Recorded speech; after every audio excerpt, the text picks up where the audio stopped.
நான் ரெக்கார்டிங்கும் போட்டு வைக்கிறேன், முடிஞ்சதுன்னா உங்களுக்கு அனுப்புறோம். சரிங்களா? ஓகே. பிசாசை ஜெயிக்கிறதுக்கு பைபிள் நேரடியா சொல்ற மிக முக்கியமான காரியங்கள். சரிங்களா? அதுல முதலாவது சங்கீதம் 8:2. பகைஞனையும் பழிகாரனையும் அடக்கி போட தேவரீர் உம்முடைய சத்துருக்களின் நிமித்தம் குழந்தைகள் பாலகர் வாயினால் பலன் உண்டு பண்ணினீர். ஓகே, இதே வசனத்தை இயேசு கிறிஸ்து துதி உண்டு பண்ணினீர் அப்படிங்கிறார். யார் அடக்கி போட? பகைஞனையும் பழிகாரனையும். அதாவது பிசாச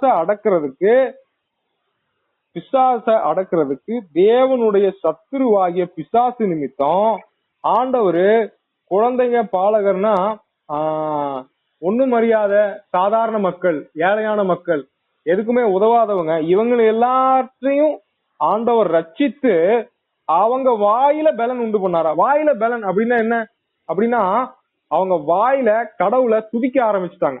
சோ அதான் மத்தேயுல இருக்கு. சரிங்களா? மத்தேயுல அந்த வசனம் இருக்கு. நாளைக்கு நான் வேணா உங்களுக்கு சொல்றேன். சரிங்களா? அப்போ பலன் அப்படின்னு இங்க போட்டிருக்கு, மத்தேயுல துதின்னு போட்டிருக்கு.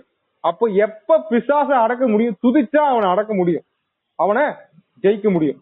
சரிங்களா? அப்போ பிசாசு ஜெயிக்கிறதுக்கு வேதம் சொல்லக்கூடிய முதல் கண்டிஷன் துதிக்க வேண்டும். சரிங்களா?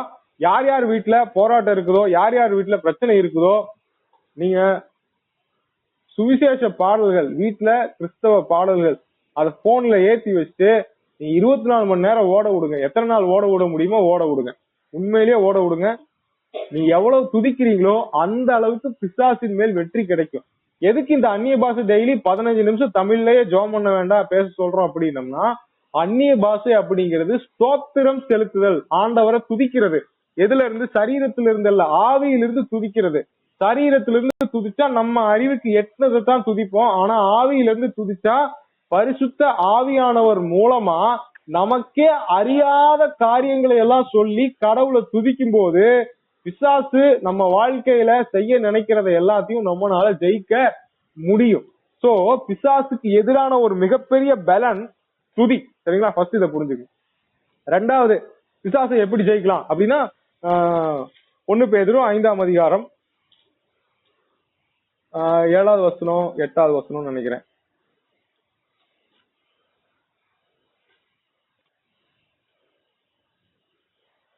1 பேதுரு 5:8, 321வது பக்கம், புதிய ஏற்பாட்டுல. இதை கவனிச்சுக்கோங்க.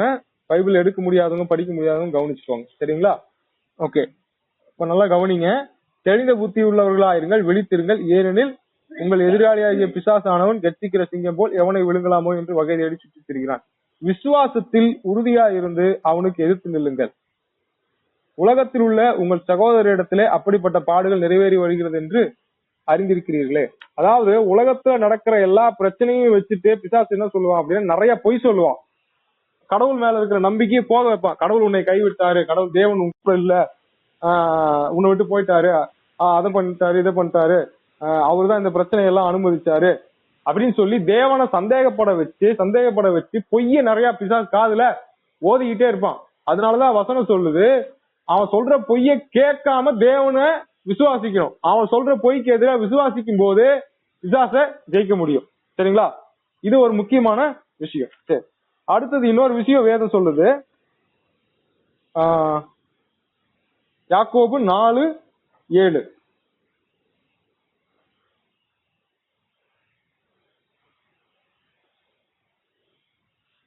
315வது பக்கம், யாக்கோபு 4:7. ஆகையால் தேவனுக்கு கீழ்ப்படிந்திருங்கள், பிசாசுக்கு எதிர்த்து நில்லுங்கள், அப்பொழுது அவன் உங்களை விட்டு ஓடி போவான். ஓகே, கீழ்ப்படிஞ்சா, வசனத்துக்கு கீழ்ப்படிஞ்சா, நம்மளை நடத்துற ஊழியக்காரங்க மூலமா இல்ல தேவன் பேசுற எந்த வழியில பேசினாலும் சரி, தரிசனமோ கனவோ சொப்பனமோ இல்ல கார்ல ஒட்டி இருக்கிற வசனமோ கேலண்டர்ல படிக்கிற வசனமோ அன்னைக்கு பைபிள்ல டெய்லி படிக்கிற வசனமோ எதையோ ஒண்ணு அன்றைக்கு தேவன் கீழ்ப்படியணும்னு சொல்றது கீழ்ப்படிஞ்சிட்டோம்னு வச்சுக்கோங்களேன், பிசாசு நம்மள ஒண்ணுமே பண்ண முடியாது. நம்ம கண்டிப்பா பிசாசு ஜெயிக்க முடியும். 4வது பைபிள் இதே வசனத்துக்கு முன்னாடி வசனத்துல ஒரு விடைய சொல்லுது. 6வது வசனத்தை வாசிக்கலாம் எல்லாரும். அவர் அதிகமான கிருபையை அளிக்கிறாரே, ஆதலால் தேவன் பெருமை உள்ளவர்களுக்கு எதிர்த்து நிற்கிறார், தாழ்மை உள்ளவர்களுக்கோ கிருபை அளிக்கிறார். ஓகே, தேவன் எதுக்கு எதிர்த்து நிற்கிறாரு? பெருமைக்கு எதிர்த்து நிக்கிறாரு. எதுக்கு பக்கத்துல நிக்கிறாரு? தாழ்மை. தாழ்மை உள்ளவங்களுக்கு பக்கத்துல நிக்கிறார். இல்ல கிருபை அளிக்கிறாரு விட்டுருங்க. தாழ்மைக்கு பக்கத்துல நிக்கிறாரு, பெருமைக்கு எதிர்த்து நிக்கிறார். இதை மட்டும் மனசுல வச்சுக்கோங்க. சரிங்களா? தேவன் எதுக்கு எதிர்க்கிறாரு? பெருமைக்கு எதிர்த்து நிக்கிறார், தாழ்மைக்கு கிருபை அளிக்கிறார், தாழ்மைக்கு பக்கத்துல அவர் நிக்கிறார். சரி, அப்போ நம்ம யாரு பக்கம் நிக்கணும்? ஏசப்பா பக்கம். அப்ப ஏசப்பா பக்கம் நிக்கணும்னா நமக்கு என்ன வேணும்? தாழ்மை வேணும். பிசாசு ஏற்கனவே யாரு பக்கம் நின்றுட்டு இருக்கா? என்ன எதுக்கு பக்கத்துல நின்றுட்டு இருக்கான்? தேவன் பெருமைக்கு எதிர்த்து நிக்கிறாரு. ஏன் எதிர்த்து நிக்கிறாருன்னா அது பிசாசோட கேரக்டர். ஆமே. ஆனா அவர் எதுக்கு சப்போர்ட் பண்றாரு? தாழ்மைக்கு சப்போர்ட் பண்றாரு. ஏன்னா அது இயேசு கிறிஸ்துவோட கேரக்டர். அப்போ பிசாசை ஜெயிக்கணும்னா நம்ம நிறைய ஆவிக்குரிய காரியங்கள் பண்றோம், அதெல்லாம் பண்ணணும் அவசியம். அது எல்லாத்தையும் விட முக்கியமானது ஃபர்ஸ்ட் துதிக்கணும், ரெண்டாவது விசுவாசிக்கணும், மூணாவது தேவன் சொல்றது கீழ்ப்படியணும், நாலாவது தாழ்மையா இருக்கணும். நாலாவது எப்படி இருக்கணுங்க? தாழ்மையா இருக்கணும். தாழ்மையா இருக்கும்போது நல்லா புரிஞ்சுக்கோங்க, தேவன் பெருமைக்கு எதிர்த்து நிக்கிறாரு, தேவன் நம்ம பக்கத்துல நிக்கிறாரு. அப்ப நம்மளும் பெருமைக்கு என்னதான் பண்ணணும்? எதிர்த்து நிற்க வேண்டும். அப்படின்னா பெருமைக்கு எதிர்த்து நிற்கும் போது பிசாசுக்கு நம்ம எதிர்த்து நிக்கிறோம். ஏன்னா அவன் பெருமைக்கு பக்கத்துலதான் அவன் இருக்கிறான். தேவன் தாழ்மைக்கு பக்கத்துல நிக்கிறார். நல்லா புரிஞ்சுக்கிட்டீங்களா? அப்ப தேவன் எதிர்ப்பது பெருமை, நாமும் பெருமையை எதிர்த்து நிற்கும் போது பிசாசுக்கு எதிர்த்து நிக்கிறோம். சரி, பெருமைக்கு எப்படி எதிர்த்து நிற்பது? பெருமைக்கு எப்படி எதிர்த்து நிற்பது? நல்லா கவனிச்சுக்கோங்க. மத்தேயு 4ஆம் அதிகாரத்துல இந்த சம்பவம் இருக்குது. எல்லாருமே நல்லா கவனிச்சுக்கோங்க. நீங்க வீட்டுல ஒவ்வொருத்தரும் வாசிச்சுட்டு நாளைக்கு வரணும். நாளைக்கு நம்ம அதை பத்தி பேசுவோம். மத்தேயு 4ஆம் அதிகாரம் 1ஆவது வசனத்துல இருந்து 8ஆவது வசனம் வரைக்கும் நினைக்கிறேன். சரிங்களா? எல்லாருமே நல்லா கவனிச்சுக்கோங்க. இயேசு கிறிஸ்துவுக்கு ஒரு சோதனை வருது. இயேசு கிறிஸ்துவுக்கு என்ன வருது? சோதனை வருது. அவர் யாரு? இயேசு கிறிஸ்து யாரு? அந்த வசனத்தை படிக்காம சொல்லுங்க. தேவ குமாரன். Okay, right. நமக்கு எல்லாருக்குமே தெரியும். 1ஆவது வசனத்துல இருந்து வாசிச்சீங்கன்னா பிசாசு கேள்வி கேட்கிறான். நீர் தேவனுடைய குமாரனா இருந்தா, நீங்க தேவனுடைய பிள்ளையா இருந்தா இந்த கல்ல அப்பமாக்கி சாப்பிட்டுருங்க. அதாவது ஒவ்வொருத்தரும் ஒவ்வொரு விதத்துல இந்த சோதனை எல்லாம் புரிஞ்சுக்குவாங்க. அதெல்லாம் ஓகே, அதெல்லாம் ஒரு பார்வை. ஆனா எனக்கு என்னுடைய பார்வையில தேவன் சொல்லி கொடுத்தது. பட் இதுல ரொம்ப முக்கியமா நம்ம தெரிஞ்சுக்க வேண்டியது இருக்குது. நல்லா கவனிச்சுக்கோங்க. ஃபர்ஸ்ட் சோதனை, நீ தேவகுமாரன்னா இந்த கல்ல அப்பமாக்கி சாப்பிடுங்க. அதாவது என்னன்னா, நல்லா கவனிச்சுக்கோங்க, பிசாசு உங்களை பெரிய ஆளா நீங்க காட்டணும்னு சொல்லுவான். நீங்க உங்களை பெரிய ஆளா காட்டணும்னு சொல்லுவான். குறுக்கு வழியில பெரிய ஆள் ஆயிருன்னு சொல்லுவான். குறுக்கு வழியில பெரிய ஆள் ஆயிரும் சொல்லுவான். நீ உன்னை நிரூபிச்சு காட்டு, நீ உன்னை நல்லவன்னு சொல்லு, நீ உன்னை யோக்கியன்னு சொல்லு, உன்னை நீ நல்லவனா காட்டிக்கோ அப்படின்னு சொல்லி பிசாசு நிறைய ஐடியா கொடுப்பான். அதை நம்பி நம்ம ஏமாந்துருவோம். ஆதாமுக்கு ஒரு ஐடியா கொடுத்தான், குறுக்கு வழியில பெரிய ஆள் ஆகுறதுக்கு, இந்த பழத்தை சாப்பிட்டா கடவுளை போல மாறிடுவேன். இப்ப அதே ஐடியாவை இயேசு கொடுக்குறான். இந்த கல்ல அப்பமாக்கி சாப்பிட்டு தேவகுமாரன் காட்டிரு, தேவகுமாரன் காட்டிரு. ஆனா இயேசு என்ன பண்றாரு? அடுத்த வசனத்துல இயேசு என்ன பதில் சொல்றாரு? மனுஷன் அப்பத்தினாலே மாத்திரம் அல்ல, தேவனுடைய வாயிலிருந்து புறப்படுகிற ஒவ்வொரு வார்த்தையினாலும் பிழைப்பான். அப்ப இயேசு என்ன சொல்ல வர்றாருன்னா, நான் தேவகுமாரன் இல்ல மனுஷன் அப்படின்ட்டார். ஏன் தெரியுங்களா? அவர் நல்லா புரிஞ்சுக்கோங்க, நல்லா புரிஞ்சுக்கோங்க. இயேசு ஏன் மனுஷன் சொன்னார் தெரியுங்களா? அவரு தன்னுடைய சக்திய தனக்காக பயன்படுத்த கூடாது. அவர் தேவகுமாரன் அப்படிங்கிற தன்னோட சக்திய மக்களுக்காக தான் பயன்படுத்தணும். தனக்கு பிரச்சனை வரும்போது பயன்படுத்த கூடாது. அதுதான் பிதா தனக்கு கொடுத்த கட்டளை. எல்லாருக்கும் செத்தவன உயிரோட எழுப்பினார் இயேசு. சிலுவையிலிருந்து இறங்கி வந்தாரா? இல்ல. ஏன்னா தனக்கு பிரச்சனை வரும்போது ஒரு மனுஷனா அவர் அந்த பிரச்சனைக்குள்ள போகணும். ஆமே. அப்போ நம்ம இன்னைக்கு ஏதாவது ஒரு பிரச்சனை வரும்போது, இல்ல நான் இப்படி இல்ல அப்படின்னு நிரூபிக்கிறதுக்கு நம்ம ட்ரை பண்றோம். நம்மளே சுயத்தை வெளிக்காட்டுறதுதான் ட்ரை பண்றோம். நான் சரியா தான் இருக்கிறேன்னு காட்டுறதுக்கு ட்ரை பண்றோம். நம்மள நிரூபிக்க முயற்சி செய்யறோம்.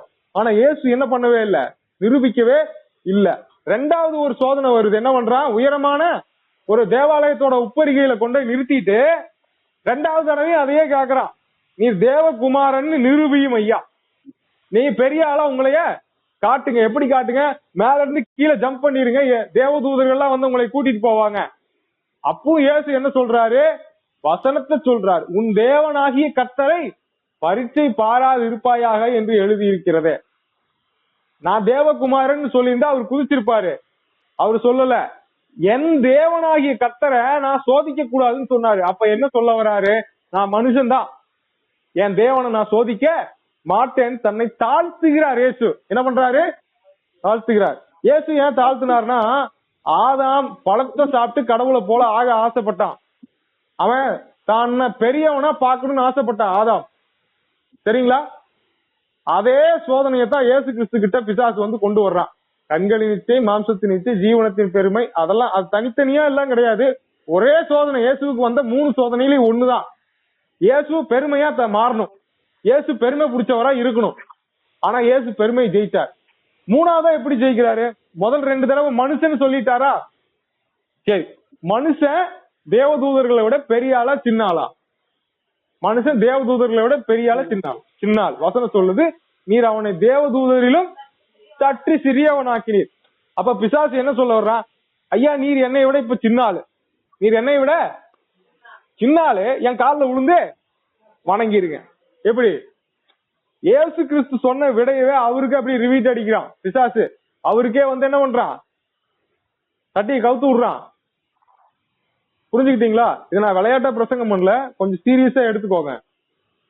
வார்த்தைகள் விளையாட்டு மாதிரி இருக்கும், ஆனா கொஞ்சம் சீரியஸா எடுத்துக்கோங்க. இயேசு என்ன சொன்னாரோ அவர் வார்த்தையவே பிசாசுக்கு பேர் வேத புரட்டனாமா. அப்ப கடவுளுடைய வார்த்தை, இயேசு என்ன சொல்றாரு, ஆவியானவர் என்ன சொல்றாரு, அதை புரட்டுறதா அவனுடைய வேலையை. இப்ப 2 தடவை மனுஷன் சொல்லிட்டாருல, இப்ப 3ஆவது தடவை பிசாசு என்ன சொல்றான்? நீ மனுஷன் தானே, என்னை உழுந்து வணங்கிருங்க. இப்பயும் பெரிய ஆள் ஆகிறதுக்கு வாய்ப்பு, உளுந்து வணங்கிருங்க, உலகத்தை உங்களுக்கு கொடுத்துட்றேன். எப்படியோ இயேசு பெருமை உடிச்சவரா மாறணும். பாருங்க, சொல்லும் போதே போராடுறான், வாயெல்லாம் குளறுது. உண்மைய, அவனை பத்தின உண்மையை சொல்லிட்டோம்னா, உண்மை தெரிஞ்சிருச்சுன்னா ஜனங்க விடுதலை ஆயிடுவாங்க. சரிங்களா? இன்னைக்கு நம்ம வாழ்க்கையில நமக்கு வர ஒரே ஒரு சோதனை, நம்மள பெரிய ஆளா காட்டும். நான் யோக்கியமா இருக்கிறேன், நல்லவனா இருக்கிறேன், நான் சரியாதான் இருக்கிறேன். சரிங்களா? ஒரே ஒரு வசனம், இன்னும் ஒரு வசனம் பார்த்து முடிச்சிடலாம். 2 கொரிந்தியர் 12ஆம் அதிகாரம்.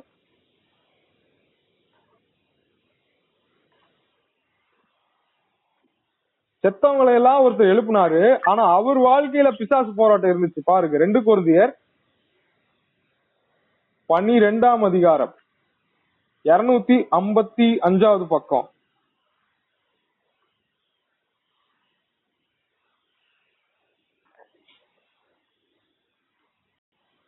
7வது வசனம். 2 கொரிந்தியர் 12:7. அன்றியும் எனக்கு வெளிப்படுத்தப்பட்டவைகளுக்குரிய மேன்மையின் நிமித்தம் நான் என்னை உயர்த்தாதபடிக்கு என் மாம்சத்திலே, இந்த இடத்துல மாம்சத்துல சரீரத்திலே ஒரு முள் கொடுக்கப்பட்டிருக்கிறது. என்னை நான் உயர்த்தாதபடிக்கு அது என்னை குட்டும் சாத்தானுடைய தூதனா இருக்கிறது. அப்போ அந்த பிசாசு என்ன பண்ணுது? 8வது வசனம். அந்த பிசாசு என்னை விட்டு நீங்கும்படிக்கு நான் 3 தரம் கர்த்தரிடத்தில் வேண்டிக் கொண்டேன். 9வது வசனம். அதற்கு அவர், என் கிருபை உனக்கு போதும், பலவீனத்திலே என் பலம் பூரணமாய் விளங்கும் என்றார். ஆகையால் கிறிஸ்துவின் வல்லமை என் மேல் தங்கும்படி என் பலவீனங்களை குறித்து, என்ன பலவீனம்னா சரீர பலவீனங்களை குறித்து நான் மிகவும் சந்தோஷமாய் மேன்மை பாராட்டுவேன். இந்த கடைசி வசனத்தை நான் சொல்லி முடிக்கிறேன். பவுலுக்கு உடம்புல ஏதோ ஒரு பிரச்சனை இருந்துச்சு, அது பிசாசினால் வந்தது. சரிங்களா? அவருக்கு சில பேர் கண்ணு தெளிவா தெரியாதுன்றாங்க, அவர் உடம்புல இருந்து பயங்கர மோசமான நாத்தம் வரும்னு சில பேர் சொல்றாங்க. சில பேர் அவருக்கு கால் வளைஞ்சிருக்கும், கோணையா இருக்கும், நேரா நம்மள மாதிரி நடக்க முடியாது, அவர் பாக்குறக்கே ஒரு அகோரமான ஒரு மனுஷனா இருப்பாருன்னு சொல்றாங்க. அவருக்கு அவர் வியாதி வந்தவர் மாதிரி இருப்பாரு. அவருக்கு ஒரு பலவீனம் இருந்துச்சு சரீரத்துல, உடம்புல. சரிங்களா? ஆவிக்குரிய வாழ்க்கையில இல்ல, சரீரத்துல பிரச்சனை இருந்துச்சுன்னு சொல்றாங்க. இதை எதுக்கு கொடுத்தாரு அப்படின்னா, பவுல் தன்னை பத்தி சொல்றாரு, எனக்கு நிறைய மேன்மைகள் வெளிப்படுத்தப்பட்டிருக்கு, அந்த மேன்மையினால நான் பெருமை பிடிச்சவனா மாறினா பாதாளத்துக்கு போயிருவேன். ஆமே, சரிங்களா? ஆனா பாதாளத்துக்கு போக கூடாதுன்னு நான் பெருமை பிடிச்சவனா மாறின உடனே அல்ல, மாறுறதுக்கு முன்னாடியே ஆண்டவர் பிசாச அனுப்பிட்டார். தேவன் பவுல எவ்வளவு நேசிச்சிருக்காரு பாத்தீங்களா? ஆமே. நம்ம எல்லாம் பெருமை பிடிச்சாதான் பிசாசு வாழ்க்கையில குடும்பத்துல சமாதானத்துக்கு எடுக்கிறான், அதை பண்றான் இதை பண்றான். பவுல் பெருமை படுறதுக்கு முன்னாடியே பிசாசை அனுப்பி போய் அவன் சரீரத்தை வாதி அப்படின்னு தேவனை என்ன பண்ணிட்டாரு, அனுப்பிட்டாரு. மத்தவனுக்குள்ள பிசாசு விரட்டினவரு. ஆனா அவர் தன்னை உயர்த்தாதபடிக்கு. நல்லா கவனிச்சுக்கோங்க, இந்த சத்தியத்தை புதுசா நிறைய பேர் கேக்குறீங்க, நீங்க யாரும் கன்ஃபியூஷன் ஆகக்கூடாது. நல்லா கவனிச்சுக்கோங்க. பிசாச அனுமதிச்சு தேவன் சரீரத்துல வியாதியை வர வச்சாரு. ஏன் அப்படின்னா அவரு பரலோக தரிசனத்தை பார்த்தவரு, சரிங்களா? தூதர்களை பார்த்தவரு, பரலோகத்துல என்னென்ன நடக்குதுன்னு பார்த்துட்டு வந்தவரு. அவரு நாளைக்கு நான் தான் கடவுள் அப்படின்னு சொல்லக்கூடாது, நான் தான் கடவுள்னு சொல்லக்கூடாது. கடவுளுக்கு என்ன வராது, வியாதி வராது. அப்ப மனுஷனுக்கு என்ன வரும், வியாதி வரும். உன்னை நீ தாழ்த்து அப்படின்னு தான் பவுலுடைய சரீரத்துல தேவன் வியாதிகளை அனுமதித்தார். புரியுதுங்களா? ஓகே, நம்ம அவ்வளவு பெருமைப்படுறதுக்கு நமக்கு வாய்ப்பு இல்ல. ஆனா இருக்கிற சின்ன சின்ன விஷயங்களை வச்சு ஏற்கனவே பெருமையா தான் உட்காந்துட்டு இருக்கோம். ஒண்ணு நம்ம படிப்பு, இல்ல நம்ம ஜாதியை குறிச்ச பெருமை, இல்ல மத்தவங்கள மாதிரி நம்ம தப்பு பண்ணுறது இல்ல அப்படின்றதே ஒரு பெருமை. இந்த லைன்ல இருக்கிறவங்க எல்லாம் கவனிச்சுக்கோங்க. மத்தவன மாதிரி நான் அந்த தப்பு பண்ணல, இந்த தப்பு பண்ணல அப்படின்றது ஒரு பெருமை. நான் அவங்கள மாதிரி பண்ணலையே, நான் இவங்கள மாதிரி இல்லையே, அவங்க என்ன பண்றாங்க, அவங்க பொய் பேசுறாங்க, நான் பொய் பேசலையே, அவங்க கெட்ட வார்த்தை பேசுறாங்க, நான் கெட்ட வார்த்தை பேசலையே, அவங்க விபச்சாரம் பண்றாங்க, நான் பண்ணலையே, அவங்க கொலை பண்றாங்க, நான் பண்ணலையே, அவங்க இதை பண்றாங்க, நான் பண்ணலையே, அதை பண்றாங்க. இது எல்லாமே தேவனுக்கு அருவருப்பானது. பைபிள்ல 2 பேர் ஜெபம் பண்ண வந்தாங்க. இந்த மாதிரி வந்தவன் பாவியாவே திரும்பி போனான். ஒருத்தன் வந்துட்டு ஆண்டவரே நான் பாவின்னு சட்டையை கிழிச்சவன் நீதிமான வீட்டுக்கு போனான். அப்போ எல்லாரும் இந்த லைன்ல இருக்கிறவங்க, இங்க இருக்கிறவங்க, கேக்குறவங்க, வசனத்தை கேக்குறவங்க எல்லாருமே மனசுக்குள்ள யோசிச்சுக்கோங்க. நம்ம தாழ்மையா இருந்தா பிசாசை எதிர்த்து நிற்க முடியும், அவன் நம்மளை விட்டு ஓடி போவான். பெருமை பிடிச்சவங்களா இருந்தோம். திரும்பி திரும்பி நான் ஏன் இதை பேசுறேன்னா, எல்லா சபைகள்லயும் ஒரே ஒரு பிரச்சனை, பிசாசோட வேலை என்னன்னா ஊரு 2 பட்டா கூத்தாடி கொண்டாட்டம். பிசாசோட வேலை என்ன, கூத்தாடி. அவன் கோமாளி, சபையை பிரிச்சு விடுவான், ஜனங்களை பிரிச்சு விடுவான், இருக்கிற சமாதானத்துக்கு எடுத்துருவான், அன்பு சந்தோஷம் சமாதானம் இந்த 3ஐயும் உருவிடுவான். அதனால இதுல இருக்கிற ஜனங்க எல்லாருமே நல்லா கவனிச்சுக்கோங்க. நம்ம தாழ்மையா இருந்தோம்னா யாரையும் நேசிக்க முடியும், யாரையும் மன்னிக்க முடியும், யார் காலையும் விழுக முடியும். ஆமே ஆமே சொல்லுங்க.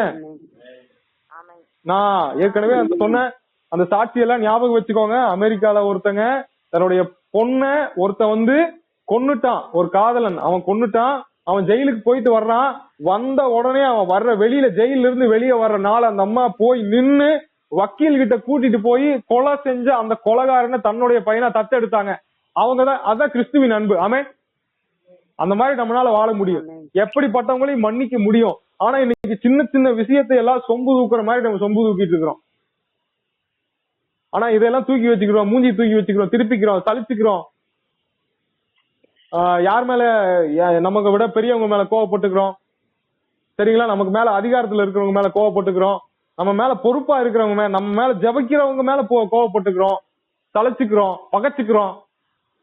நம்ம பாருங்க ஒண்ணுமே இல்லைங்க, நம்மளுடைய மதிப்பு மண்ணு. ஆண்டவர் மண்ணு நினைச்சுதான் கிருபையை கொடுத்துருக்காரு. ஆமே, சரி ஜபிக்கலாங்களா? ஜபிக்கலாங்களா? எல்லாரும் ஒப்பு கொடுக்கலாங்களா?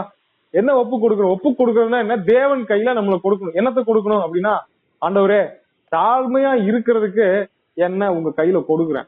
ஆண்டவரே எனக்கு இருக்கிற அந்த மதிப்பு, மேன்மை, ஜாதி, எனக்கு வேற என்ன, மத்தவங்கள மாதிரி நான் தப்பு பண்றது இல்ல அப்படிங்கிற பெருமை, அகந்த, அதெல்லாமே ஒளியட்டும் ஆண்டவரே. அப்பா, மத்தவங்களோட நான் யோக்கியமா இருக்கிறேன், இது எல்லாமே உங்க பார்வையில அருவருப்பு ஆண்டவரே. மத்தவங்களோட ஒருவேளை நீங்க முன்னாடி வசதியா இருந்து இப்ப வசதி இல்லாம இருக்கலாம், எல்லாமே ஆண்டவர்கிட்ட ஒப்பு கொடுங்க. ஆண்டவரே நான் ஒண்ணுமே இல்லப்பா, நான் மண்ணுல இருந்து வந்தேன், அந்த மண்ணுக்குள்ள நீங்க வானத்தை பூமியை படைச்சவர் உள்ள வந்துட்டீங்க, அதனாலதான் எனக்கு மதிப்புன்னு சொல்லி ஒப்பு கொடுங்க.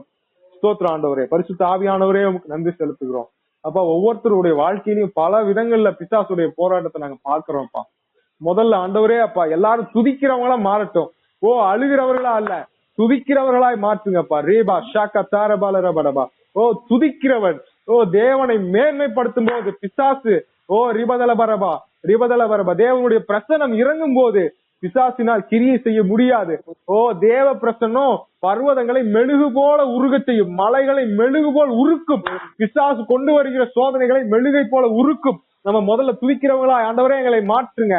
ரீபா பாபா ஷேகட்டே துதி ஒவ்வொருத்தருடைய வீட்லயும் உதிக்கட்டும். புலம்பல் நீங்கி போகட்டும். இயேசுவின் நாமத்தில் எல்லாரும் வாயை திறந்து சொல்லுங்க, ஆண்டவரே எங்கள் வீடு துதியின் வீடா இருக்கட்டும். புலம்பல்கள் நீங்கி போகட்டும். புலம்பல்கள் நீங்கி போகட்டும். ரீபா பாபா ஷாகத்தார பாலரா படபரபா. அடுத்தது நிறைய பேர் பிசாசு சொல்ற பொய்ய கேட்டுக்கிட்டு இருக்கிறீங்க. ஆவியானவர் சொல்றாரு, விசுவாசத்துல உறுதியா இருந்து அவனுக்கு எதிர்த்து நில்லுங்க. அப்பா நாங்க விசுவாசிப்போம், அப்பா நாங்க விசுவாசிப்போம். எங்க விசுவாசத்தை பெருக பண்ணுங்க. எல்லாரும் சொல்லுங்க, வாய் திறந்து சொல்லுங்க, அப்பா எங்க விசுவாசத்தை பெருக பண்ணுங்க, எங்க விசுவாசத்தை பெருக பண்ணுங்க. விசுவாசத்துல உறுதியா இருந்து பிசாசை எதிர்த்து நிற்போம். ஓ ராக்கபா சந்தலரா, அவன் சொல்ற பொய்ய நம்ப மாட்டோம். தேவன் எங்க மேல அன்பாதான் இருக்கிறீங்க, எங்க கூட தான் இருக்கிறீங்க. பிரச்சனை இருந்தாலும் எங்க வீட்டுலதான் இருக்கிறீங்க.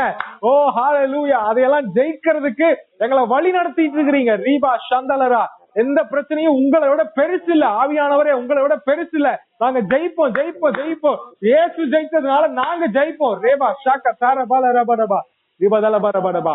அடுத்தது மூணாவதா சொல்லுவோம், ஆண்டவரே நான் கீழ்ப்படியை ஒப்பு கொடுக்கிறேன்ப்பா, கீழ்ப்படியை ஒப்பு கொடுக்கிறேன்ப்பா. உங்க வசனம் சொன்னா நான் அப்படியே கீழ்ப்படியை ஒப்பு கொடுக்கிறேன்ப்பா. அப்பா அந்த வார்த்தை வானமும் பூமியும் ஒளிஞ்சாலும் உங்க வார்த்தை ஒளியாதுப்பா. ரீபா பாபா பாபா, அந்த ஒளியாத வார்த்தைக்கு கீழ்ப்படி ஒப்பு கொடுக்கிறோம். ஓ ரிபதல பரபடபா. ஆண்டவரே எங்க சொந்தக்காரங்க, ஊருக்காரங்க, உறவுக்காரங்களோட தேவனுடைய வார்த்தைக்கு, ஆண்டவரே ஊழியக்காரங்க மூலமா வர வார்த்தைக்கு கீழ்ப்படி ஒப்பு கொடுக்கிறோம். ரீபா பாபா பாபா, உமக்கு கீழ்ப்படிந்து நாங்க பிசாசுக்கு எதிர்த்து நிற்கிறோம். இயேசுவின் நாமத்துல அவனை எதிர்க்கிறோம். ரீபா பாபா பாபா பா. ஆண்டவரே உலகத்தின் அதிபதி, அவனுக்கும் எங்களுக்கும் சம்பந்தம் இல்லை. நாங்கள் பரலோக வாசிகள். நாங்க பூமியில இருக்கிறதுனால பரலோகம் பூமியில இருக்குது. பரலோகத்தின் ஆண்டவர் எங்களோட இருக்கிறதுனால பூமியில பரலோகம் இருக்குது. ரீபா பாபா பாபா, எங்க மேல அந்த யாக்கோபின் ஏணி வைக்கப்பட்டிருக்குது. எங்க மேல தேவதூதர்கள் வந்து போயிட்டு இருக்கிறாங்க. பிசாசு அல்ல, தேவதூதர்கள் எங்க மேல வந்து போயிட்டு இருக்கிறாங்க. நாங்கள் பெத்தேல், நாங்கள் தேவனுடைய வீடு. ரீபா ஷாபா பாபா பா சாக்கட்டா. இயேசுவின் நாமத்துல, இயேசுவின் நாமத்துல அவனை எதிர்க்கிறோம். ஆண்டவரே ரிக்கபா சந்தலரா, நாங்கள் தேவனுடைய வீடு, பிசாசின் வீடு அல்ல. ரேக்கபா ரேக்கபா ரேக்கபா ரெகபோ ரிமா சிவதல் பரபா ரிகபதல பரபா ரிகபதல பரபடபா ரிகபல பரபடபா ஷாக்க தேர பியான்சுரபா ராக்க பாபா பாபா பா ரிபாபா. எல்லாரும் வாயை திறந்து சொல்லுங்க, ஓ நான் தேவனுடைய வீடு, நான் தேவனுடைய வீடு, என் மேல் தேவதூதர்கள். நான் ரெக்கார்டிங்கும் போட்டு வைக்கிறேன், முடிஞ்சதுன்னா உங்களுக்கு அனுப்புறோம். சரிங்களா? ஓகே. பிசாசை ஜெயிக்கிறதுக்கு பைபிள் நேரடியா சொல்ற மிக முக்கியமான காரியங்கள். சரிங்களா? அதுல முதலாவது சங்கீதம் 8:2, பகைஞனையும் பழிகாரனையும் அடக்கி போட தேவரீர் உம்முடைய சத்துருக்களின் நிமித்தம் குழந்தைகள் பாலகர் வாயினால் பலன் உண்டு பண்ணினீர். ஓகே, இதே வசனத்தை இயேசு கிறிஸ்து துதி உண்டு பண்ணினீர் அப்படிங்கிறார். யார் அடக்கி போட? பகைஞனையும் பழி